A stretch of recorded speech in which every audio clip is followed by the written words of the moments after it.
Hi friends, எல்லாருக்கும் வணக்கம். நான் எங்கள் வீட்டில் எண்ணெய் கத்திரிக்காய் குழம்பு தான் பண்ணியிருந்தேன். அது எப்படி பண்ணலான்னு பார்க்கலாம் வாங்க. அதற்கு சின்ன சைஸில் இருக்கிற கத்திரிக்காய் ஒரு 5 எடுத்து அதை 4ஆக கீறி எண்ணெயில் விட்டு நல்லா ஃப்ரை பண்ணி தனியாக எடுத்து வச்சுக்கலாம். அப்புறம் ஒரு 10 சின்ன வெங்காயம், 4 பல் பூண்டு, ஒரு தக்காளி, 2 வெங்காயம், கொஞ்சம் கருவேப்பிலை எடுத்துக்கலாம். கொஞ்சோண்டு புளியை தண்ணியில் ஊற போட்டு தனியாக வச்சுக்கலாம்.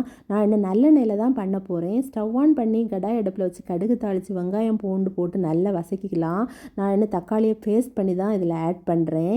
இப்போது இதுவும் வதங்கின பிறகு மசாலா ஆட் பண்ணிக்கலாம். மஞ்சள் தூள், வத்தல் தூள், மல்லித்தூள், குழம்பு மிளகாய் தூள். இதோட பச்சை வாசனை போன பிறகு நம்ம தேவையான அளவு உப்பு ஆட் பண்ணி புளி கரைசலும் கொஞ்சம் தண்ணி ஆட் பண்ணி இதை கொதிக்க விடலாம். இது கொதித்த பிறகு நம்ம ஃப்ரை பண்ணி வச்சுருக்கிற கத்திரிக்காவை இதில் ஆட் பண்ணிக்கலாம்.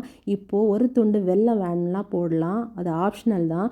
ஃபைனலாக கொஞ்சோண்டு பெருங்காயத்தூளும் கொத்தமல்லி தலையும் போட்டு இறக்குனீங்கன்னா சுவையான எண்ணெய் கத்திரிக்காய் குழம்பு